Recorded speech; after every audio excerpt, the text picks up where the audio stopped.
जय हिंद दोस्तों।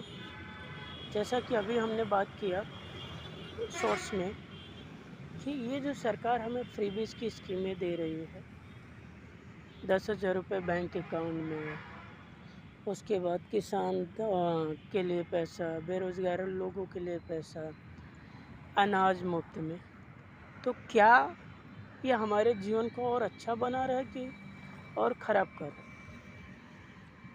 अगर आंकड़ों की बात की जाए तो सरकार इस समय 80 करोड़ के ऊपर की आंकड़ा बता रहे जिनको हर महीने अनाज मिल रहा है।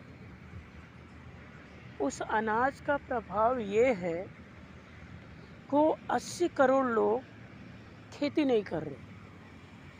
जैसे मैं अपने गांव का उदाहरण दूं, जितने भी परिवार के लोग हैं आज वो खेती कम कर रहे हैं, गेहूं कम बो रहे हैं, चावल कम बो रहे हैं और भी जो राशन की चीज़ें वो कम बो रहे हैं। इसका परिणाम ये होगा 2 साल 4 साल 5 साल बाद अनाज की कमी होने लगेगी।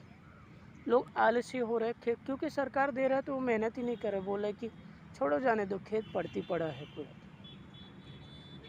पैसा मिलता है तो लोग उसको नशा पत्ती में यूज़ करते हैं जो सरकार देती है, गुटखा पान सुपारी ये सारे चीज़ें।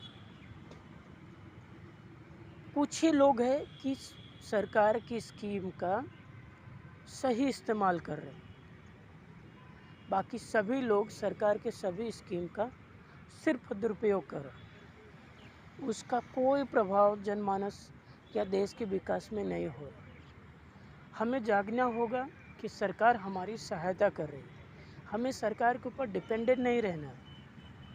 कल को सरकार बदल गई, फिर से भूखमरी आ जाएगी, फिर से जाओगे प्रधान के पास, भैया 2 किलो अनाज दे दो, रोना रो हो गया।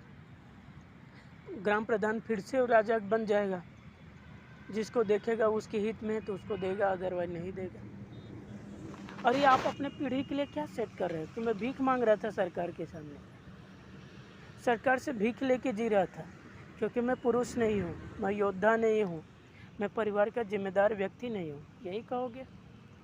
कायरता वाली चीज़ें। अरे मेहनत करो, सरकार दे रहे उसका उपयोग करके मेहनत करो और सरकार को उसको रिटर्न लौटाओ, यही ज़रूरी है। आज के लिए इतना ही।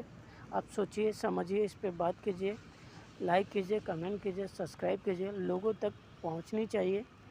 हमें देश के उन मुद्दों को लेना जिससे हो, हमें खेती को और मजबूत करना, खेती कम नहीं करना जो कम हो रही है। हर साल करोड़ों टन अनाज का नुकसान हो रहा है, खेती नहीं हो रहा, उत्पत्ति नहीं, बाहर से इंपोर्ट करके आ रहा है। उसके साथ कोरोना भी आएगा और भी बीमारी आएगी, जिम्मेदार कौन? तो जागिए, समझिए, आइए मिलकर सशक्त राष्ट्र बनाए।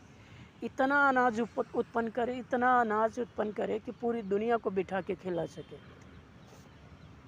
हर क्षेत्र में, सिर्फ गेहूँ चावल नहीं, सब्जी से लेके, फल से लेके, फ्रूट से लेके, दवाई से लेके, इतना करे कि लोगों को नॉन वेज पे डिपेंडेंट ही ना रहना पड़े। शुद्ध फल खाओ, शुद्ध आहार खाओ, ऐसा करे दोस्तों। और उसकी शुरुआत हमसे होगी। हमें सस्ता अनाज लाना है। 24-50 रुपये आलू क्यों खरीदे भाई? इतना हम उगाए कि वो 10 रुपये किलो बिके। महंगाई हम कंट्रोल करें, एटलीस्ट खाने पीने में इतना कंट्रोल करें कि हर इंसान का पेट भरा रहे, एक भी अन्न बेकार ना होटलों में ना कहीं पे। इसकी शुरुआत हमें करनी है। चलिए मिल के खेती करें और भारत को सशक्त, समृद्ध, शक्तिशाली राष्ट्र बनाएं। अगर 1000 साल तक भारत दुनिया का नेतृत्व करे, ये हमारी जिम्मेदारी है। जय हिंद।